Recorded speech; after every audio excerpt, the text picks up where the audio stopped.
Hi, I'm Dr. Donald DeFabo, and welcome to the Mayor's Roundtable. Intelligent conversation around a semi-round table. I'm here with Mayor Robert Woodruff, and we're here to bring current Berkeley Heights information to you right from the mayor. So, Mayor, we had a lot going on since the last meeting and some updates with the redevelopment in COA, so we want to talk about that. But first, I want to introduce our live audience. Give yourselves a hand.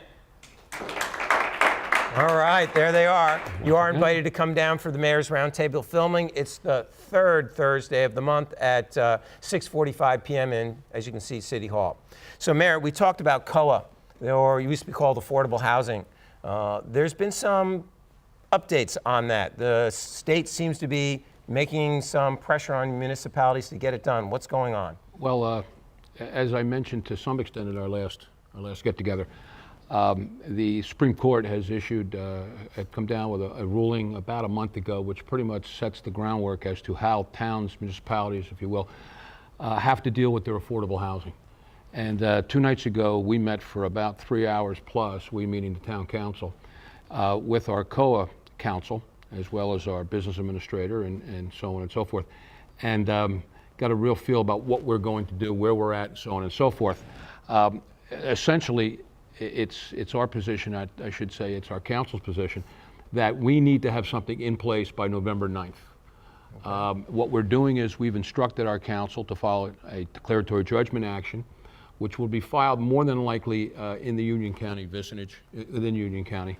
And that had to be done within 120 days from about 30 days ago. So we're well within that period of time. At which point in time we will produce, hopefully together with that notice of motion, certifications both from our business administrator and various officials in town, hopefully, possibly developers and so on and so forth, which basically tells the court this is what we intend to do. All right, this is our goal. We believe we have these many units that we have to satisfy, and this is what we intend to do. You need to show, the court wants to see a plan, and they want to see a plan that you are realistically going to be able to meet. Okay. So, you know, it's a significant undertaking, but we're not alone. Every other municipality in the state has the same circumstance. So we got this released in November. However, how much time do we have to implement it? Because you say it's got to be realistically implemented, so it's got to be done by December of 2016? I mean, what's that end time? No, arguably, if you say, look, you know, this could be 2 years out, this could be 18 months out, this could be 3 years out, all right? As long as... We did that like 7 years ago. Well, what happened is a lot of towns did that back in 2008, and then the economy went south, and then in addition there were, I think, no less than 100 lawsuits filed over the whole concept of the Council on Affordable Housing and what their requirements were and so on and so forth. So everything kind of got on hold. Yeah. We fortunately came out of round 2 with what we think will qualify as credits. Credits meaning that they're kind of in the bank, and we hope that they'll be recognized as we move to this next, I'll call it the next round. And it will satisfy a portion of what our ultimate number will be. Now, we need to convince a judge that this should be our number. This is a fair number. There are other organizations that will go in and say our number should be 2 times that. Or really? Absolutely. Now, those are nonprofits, those are people from the state, those are just attorneys trying to make an extra buck? A nice combination of the above, all right? What you have is, you have a nonprofit, which some people say, in their zeal to see that the affordable housing is made so for many people, really are seen to be doing the developers' bidding.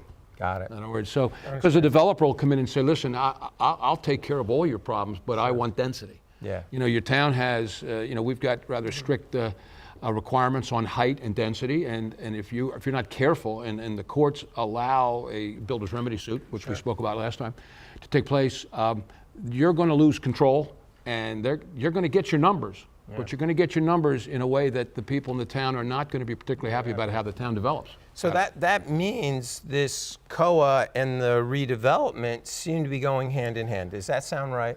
They are, fortuitously, but I think it's a great opportunity for us. The redevelopment we're about 2 weeks, if not maybe 4 weeks at the most, being able to come into the public with respect to the final stage that we undertook within the last 3 or 4 months, and that is to determine the cost of building on this site while this remains, meaning the current structure, and then raise the structure and remain here.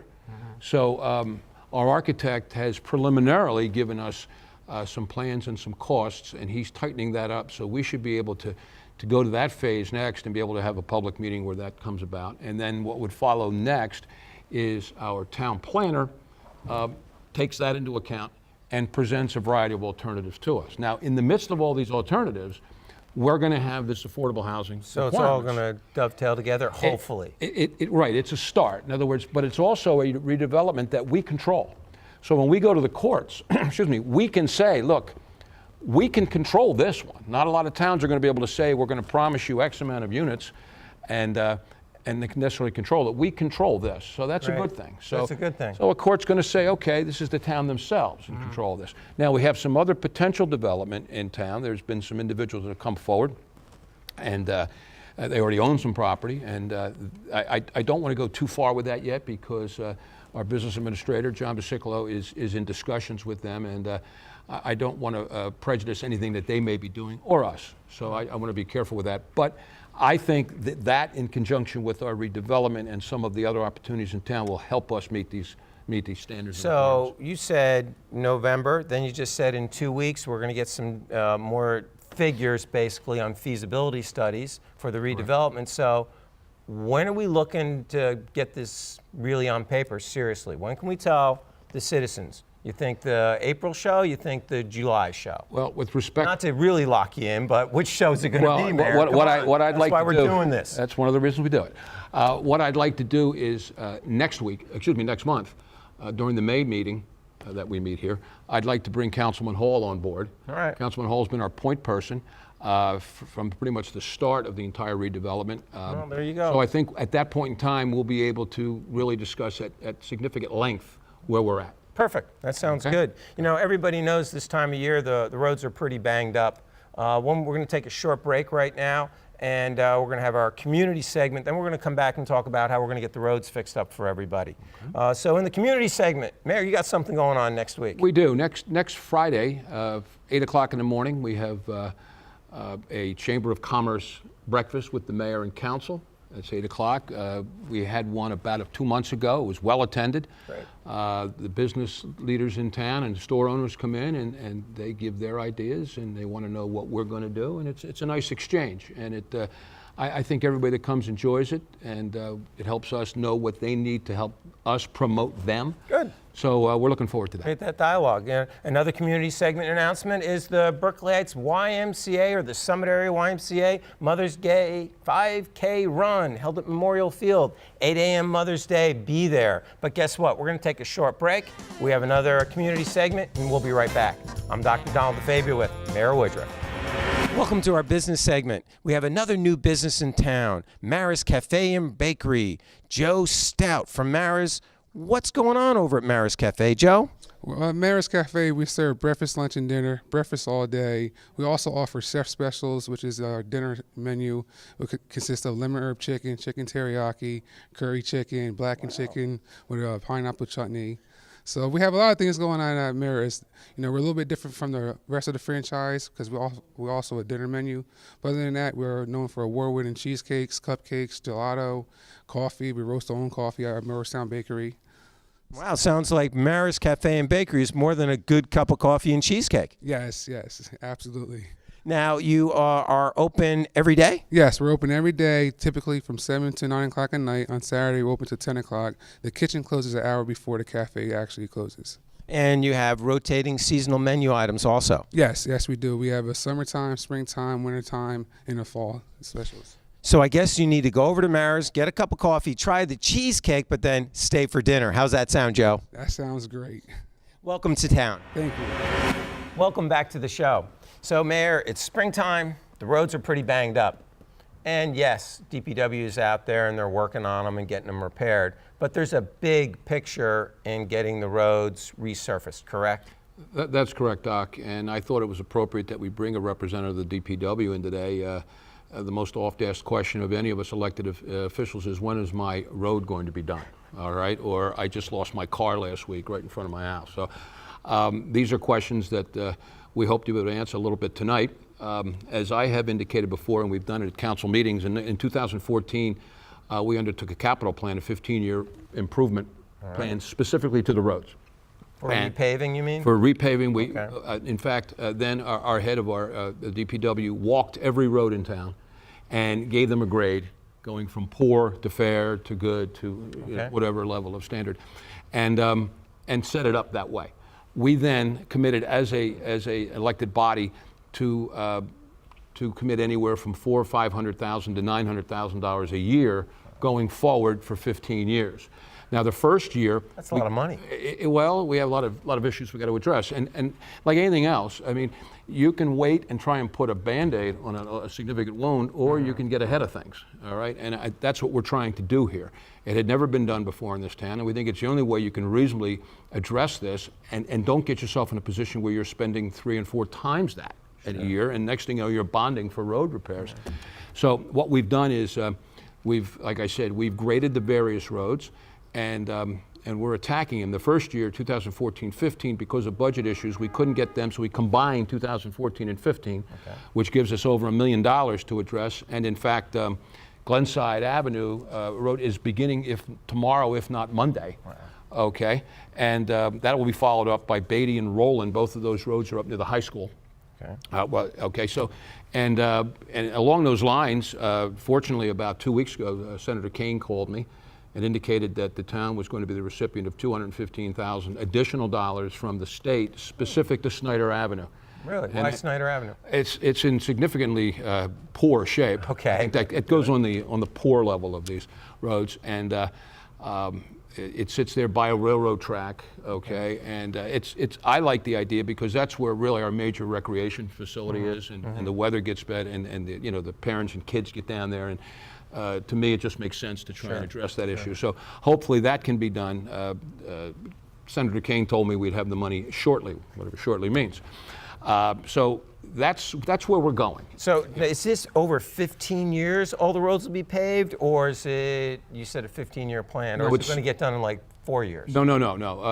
That doesn't mean that a road that's tentatively scheduled for the 7th year doesn't work its way up to the 3rd year because of issues, okay? I think we have to be flexible. Within 15 years? Within 15 years, we want every road done, paved. Not every road, not the potholes, every road paved. Now, does that mean it's going to restart again? Is this a continuing cycle? Well, that'll be up to the elected body at that point in time. It would make sense to me that whoever's around 15 years from now would at least continue this. I think it's entertain the thought. Well, I think it's a prudent way to do it. I mean, like I said, you can ignore things as has been done, not just in this town, but a lot of towns, and then you got a bigger issue later on. So I think if everybody gets used, and if elected bodies get used to budgeting certain amounts of dollars, all right, and it is obviously for the common good. I mean, everybody, and once people realize, well, I didn't get my street this year, I'll get it next year. Yeah. So they realize. And it is planned out. Can somebody come down to City Hall and say, hey, when's my street going to get done? Where's it on the list? Maybe not what day and what time. Doc, I hold in my hot little hand here the entire report. Oh, there you go. So anyone can ask, and they can find out basically where they fit. Well, on the list. Correct. Well, that makes a lot of sense. So DPW is going to come out and talk to us a little bit about what goes on with the roads and what else. Who's going to be our guest this evening? Don Cacerio, who's with the DPW. He is really in vehicle maintenance, but he has a complete understanding really of all 4 divisions of the DPW. And he's going to talk about equipment, about how they go about addressing the biggest concern of everybody, our potholes, or immediate fixes, and how the weather impacts that, how coming off the winter months and so on and so forth. So I think it's something that the public will appreciate. Sounds great. So for our municipal department, it's going to be the DPW this evening, and Don Cacerio will be joining us after our next business segment break. It's the Mayor's Roundtable with Mayor Robert Woodruff and Dr. Don Fabio. We'll be right back. must be summer when Vacation Bible School rolls around. It's Bible Blast to the Past at Little Flower Church. Janine King's the coordinator. Janine, tell us about this Vacation Bible School program. We are so excited. This is a new Vacation Bible School for us. It features 4 different heroes and heroines from the Bible. Cool. Yep. So each day the children get to explore a different hero. It has some really great lessons that they learn, like how they can be a hero no matter what size they are in their everyday life. That's a great message. Now, when is this going to happen? This happens June 29th to July 2nd from 9 a.m. to 12 p.m. Okay. Great. Now, how do people get involved? When's registration? Registration opens on Monday through Community Pass, so you can go right online and sign up, either to register your child or to volunteer. Off the top of your head, do you know the website address for Community Pass? Well, you can access it through Little Flower's website. So if you go to www.lfbhnj.org, you can get there. Perfect. Thank you very much. So it's all going to be about teaching the kids about 4 different heroes and heroines from the Bible and things they can apply throughout the rest of the summer. I think that's a good idea. Yep, it's going to be great. Now, it's going to be right after school's out, but before the summer starts. Perfect timing for the children. However, it wouldn't be Vacation Bible School unless we had a Bible hero with us. Moses is here today. Moses, what do you think about this program?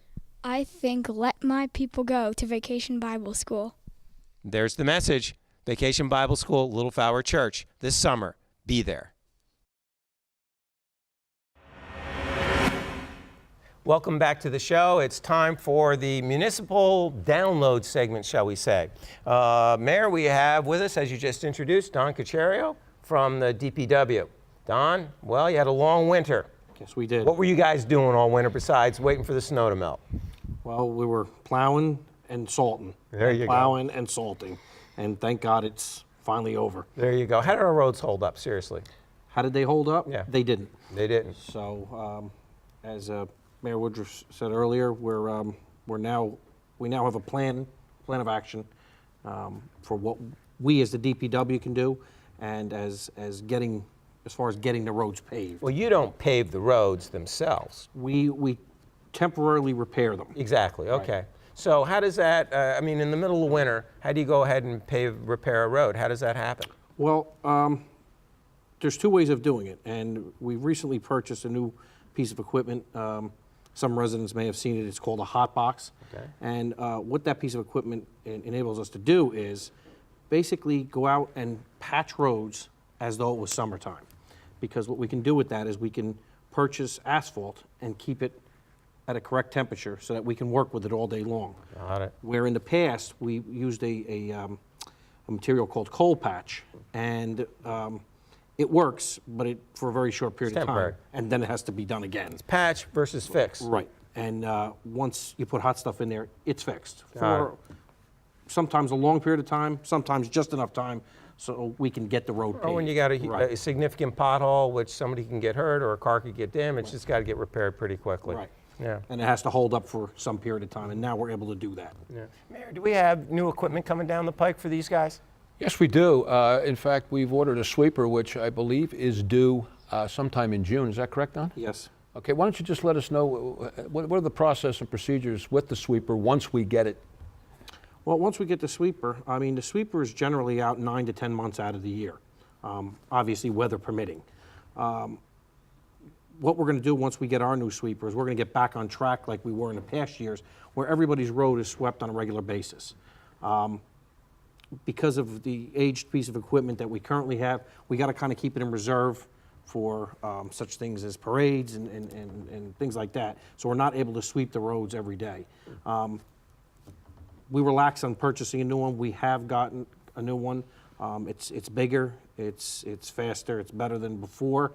And what's going to happen is we're going to sweep every road on a regular basis. That doesn't mean every day your road's going to get swept, but sections, there's 5 sections. Okay. And every section, every day of the week, the operator of that piece of equipment is in a particular section, and getting the So roads similar cleaned up. to the repaving program, there's an outline of when roads are going to get done in rotation. Absolutely, absolutely. We generally will start close to the town hall, and because the DPW complex is close to the town hall, and we'll work our way outward. Okay. And then you cycle back through. we'll cycle back through it. It happens fairly quickly. So, So look for the new sweeper relatively soon. Yeah, and also, Don, insofar as you guys address potholes, et cetera, we also just got a brand new roller, which is due in sometime soon. Is that correct? absolutely. And how's that going to be utilized? We can now do a lot bigger patching than we've done before. We're not just going to repair, like, quote-unquote potholes. We're going to, if there's big patches, we can now cut them out. We can tack coat them, and that's a liquid tar that's applied to the perimeter of that patch. The patch is filled, it's rolled nice and tight. That's what the roller is used for. And because we've applied tack coat to the area, that means it'll last for a very long time. Got it. So you got to deal with snow removal, salt, and things like that in the wintertime. Spring, you're rolling into repair as well as immediate repairs. Now we have that hot box. That's good in the new steamroller. What happens spring and summer? What is DP doing now that, I mean, I guess you got to fix your trucks, but after that, what do you do? Well, repairing trucks and police cars and, the equipment that the township owns, that's all year round. That doesn't Okay. stop. That's Unfortunately, we can't get them not to break so many months out of the year.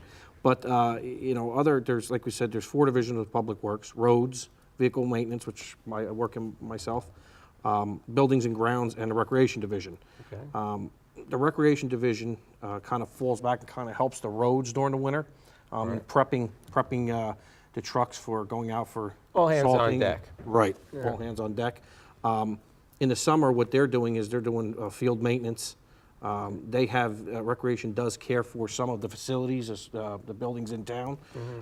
They prep the fields for sports that are being played. So they work integrally with Tom Barton and the recreation department. Recreational events of any sort. Buildings and grounds, they do some similar stuff to recreation, but they're also responsible for all the township buildings, such as the one we're in right now. Anything from changing a light bulb to plumbing repairs, electrical repairs, the grounds outside. And they got an all year round job. Yeah, sure. What about chipping and then the fall? Chipping, that falls generally under the division of roads. Okay. And that's in spring and the fall. They're currently working with that program right now. I believe they're halfway through it, if I'm not mistaken. They're pretty much on schedule. And what happens is you generally have 2 crews out on the road division during this time of year. One's chipping and one's doing repairs. Once the chipping is completed, it'll drop down a couple guys to where they're doing such things as line striping, like the crosswalks, for example. That has to be updated every year. And a lot of guys will join the current paving force that's out there so that they can now do bigger and better things like the patches that we talked about. Instead of just filling holes, we now can repair larger things because we have more manpower that we can allocate to that. Are the workers in the DPW, I don't want to say assigned, but are they kept in those different divisions, or do they float? Well, if you're a recreation guy, or you just work on recreation, or do you do patching and do you do help with the sweeper? Do they float around? How does that work? Everybody has their general day-to-day duties, but at the same time, everybody helps one another. Got it. And obviously in the winter, when it comes to getting the trucks ready and stuff, I may need an extra hand. Sure. So we may pull a guy out of, let's say, recreation. It might be a little slower that time of the year. They may come and help me So for a they're day. cross-trained. Everybody. It's We not- try to get hands-on so everybody can do something from each division at some point in time. Got it. Don, let me ask you. We have 3 county roads in our facility, in our township. Is that correct? Yes. That would be Springfield, Mountain, and Plainfield? Yes. What kind of relationship do we have with the county with respect to, in the wintertime, the plowing, and in the summertime, the roads? Fortunately, we have a pretty good working relationship with the county. Naturally, their DPW facility is further away from these roads than ours. So if needed, naturally, if we're traveling down that road to get to actual township roads, we're going to drop the plow. We're going to push the snow off. Then it naturally has to be plowed again. By that time, hopefully, the county trucks are up here. They can plow them, salt them. And the same goes for any service. Sweepers? Sweeper. We're basically going to be sweeping the county roads. If we pass down it, we will sweep it. If there's a pothole where somebody's going to, like I said, lose your car, we're going to put some asphalt in it. You know, we'll get it where it's safe, and we'll contact Union County and make them aware of the situation, and they'll come out and they'll do probably a permanent repair of some sort. You know, I would note, and I want to thank the county, John has been reached out for Joe Graziano, who is the county BPW individual who happens to live in town, and which is a benefit. And we want to thank Joe and the county because they are going to take care of some of our major roads from a sweeping standpoint until our sweeper gets here. Is that your understanding, Don? Yes. There are a few roads that all roads we're aware are bad. Because we have so much broken asphalt and stuff, that gets pushed to the gutter line. We got to get that cleaned up. There are some that are worse than others, and we want to get that up as soon as possible. So yeah, the county has been kind enough to come up and assist us until our sweeper arrives. Don, let me ask you one question, which probably is on everybody's mind sitting out there watching this. All right, they know they got a pothole in their street, and all of a sudden it's filled. Okay, they didn't call. How do you make a determination as to where to go, what potholes, with an assumption that every street probably has its share of potholes? How's that come about? Oh, I mean, we naturally have complaints that come in every day. People call in, it gets faxed to our office at the DPW facility, and it's separated. So, for example, let's say we were working on Park Avenue that day, or road off of Park Avenue. If there's one that we're going to pass when we're traveling to that one, we're going to say, hey, wait a minute, we have these two complaints that came in. Let's grab them. If we literally run over a pothole, we're going to stop, and common sense prevails. We're going to fix it. You know, we have as much manpower as we can possibly put out there right now. Again, in Berkeley Heights, we offer several different services: chipping, pothole repair. We have to make sure that nothing gets neglected, and that's difficult to do at times. Like I said earlier, that's why we try to have everybody from every division be able to do something in each division. So they're that cross-trained. if we can switch guys around where it's necessary from day to day, we can do that. At the same time, we can't neglect any other services as well. So, you know, we realize that the roads are bad. We realize that there's a lot of potholes. I can guarantee you the guys are out there every single day. Excellent. You know, at the same time, like I said, we're also going to chip your piles for you. Sure. You know, and So, you know, Don, we want to wrap this up. A couple of things. If people need to get in touch with DPW, what's the best way for the citizens to get in touch with the DPW? Call the mayor? Well, then I would No. say, what I would do is I would say call John Basicola. There you go. So it all runs downhill. And John Pacifico, I can assure you, it's a contact Bob Okino. Okay. So really, what's the best way for people to reach You can out? call the town hall at 464-2700. Usual. The prompt will prompt you to Public Works Division. Great. And that's how they can get you. Somebody And lets then, your phone, and they'll take a note of your complaint, and they'll get faxed Perfect. right to our facility. So, Don, I know we have a good relationship with other utilities, cable, water, electric. That's correct? Yes. We work hand in hand with all utility companies, like you said. We deal with them on a regular basis. If, for example, you have a tree branch down in front of your house, we'll be the first on the scene to respond. We'll make a determination if it's dangerous. We'll contact the utility company, which is JCP&L. We'll contact fire, police, whoever is necessary to get the situation rectified. Excellent, excellent. Now, people are going to have questions for you. What's the best way for residents to get in touch with DPW? Well, there's two ways. You can contact us on our website, which is berkeleyheightstwp.com, or you can call the town hall at the general number, which is 908-464-2700. And it'll prompt you to the DPW, and somebody will answer your call, take your complaint, and get it to the appropriate source. So we can get it fixed right away. Sounds like a plan. Mayor, another great show. That's what. And you can always contact the mayor directly as well. I want to thank everybody for coming out tonight, as well as our live audience. Give yourselves a hand one more time. Thank you very much. I'm Dr. Donald LaFabio. We look forward to hearing from you on what you want to hear from the mayor on the Roundtable. Have a good night.